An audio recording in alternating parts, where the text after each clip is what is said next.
మనం శివుణ్ణి నిరంతరం మనస్సులో స్మరిస్తే కలిగే ప్రయోజనం ఏమిటంటే మనతోనే ఆయన ఉంటాడు. ఆ మాట మనకి భాగవతంలో శ్రీకృష్ణుడు చెబుతాడు. కృష్ణుడు వేరు, శివుడు వేరు, రాముడు వేరు, అమ్మవారు వేరు అనుకోకండి పొరపాటు. అవన్నీ ఒకే దేవతా రూపాలు, ఒకే పరమాత్మను మనం అనేక రకాలుగా ఆరాధిస్తున్నాం తప్ప ఒక్కడే పరమాత్మ ఏకం సత్ విప్రా బహుధా వదంతి అని మనకి బాగా తెలుసు. ఒక్కడే పరమాత్మను తెలుసు. ఆ పరమాత్మను వివిధ రూపాల్లో ఆరాధిస్తాం. అంచేత కృష్ణుడు మాట వేరు, శివుడు మాట వేరు కాదని. కృష్ణుడు ఏమంటాడంటే భాగవతంలో ఏకాదశి అధ్యాయంలో ఉద్ధవుడికి ఉపదేశం చేస్తూ 3 మాటలు చెబుతున్నాను, గుర్తుపెట్టుకోవయ్యా.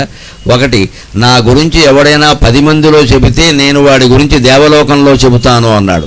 ఎవరు ఏం చేయించాలన్నా ఈశ్వర అనుగ్రహం లేకుండా చేయించలేరు, అందులో సందేహమే లేదు. అందుకని ఆ పట్టుకునేదేదో ఈశ్వరుడు కాళ్ళు పట్టుకుంటే అయిపోయేదానికి మధ్యలో క్షణమాత్ర జీవితం కలిగినటువంటి మానవుల కాళ్ళు పట్టుకుంటే మనకొచ్చేది ఏమిటి? ఇది ఆలోచన రావాలి మనిషికి.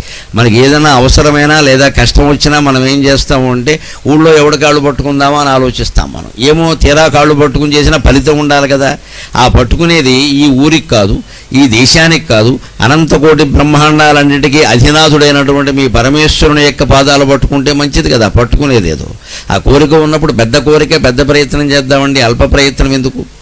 అలా చేస్తే కలిగే ప్రయోజనం ఏమిటంటే 3 మాటలు చెబుతున్నాను, గుర్తుపెట్టుకో ఉద్ధవ. ఒకటి, నా గురించి ఎవడు 10 మందిలో చెబుతాడో వాడి గురించి నేను దేవలోకంలో చెబుతా అన్నాడు. రెండవది, నా పేరు మీద ఎవరైనా ఒక 10 రూపాయలు దానం ఇస్తే వాడికి దానికి 10 రెట్లు ఇస్తాను నేను అన్నాడు.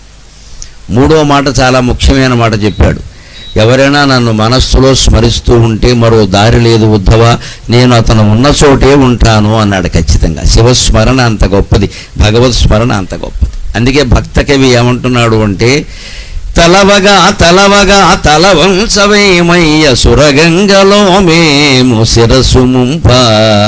మనం నమ శివాయ నమ శివాయ నమ శివాయ అని మనం మనసులో స్మరిస్తూ ఉంటే ఆయన తల వంచి మన దగ్గరకు వస్తాడు మనల్ని అనుగ్రహించడం కోసం.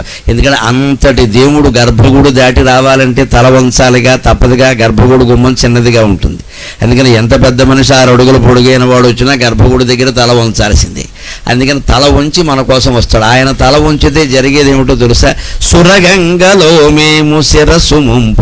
ఆయన నెత్తి మీద ఉండే గంగ కాస్త కింద పడుతుంది. ఆ గంగా ప్రవాహంలో మనం స్నానం చేస్తాం. శివకటాక్షం అంటే ఇది. గంగా ప్రవాహంలో స్నానం చేయడం అంటే మనస్సును చాలా పవిత్రంగా చేసుకోవడం. అంతకంటే కావలసింది ఏమిటి?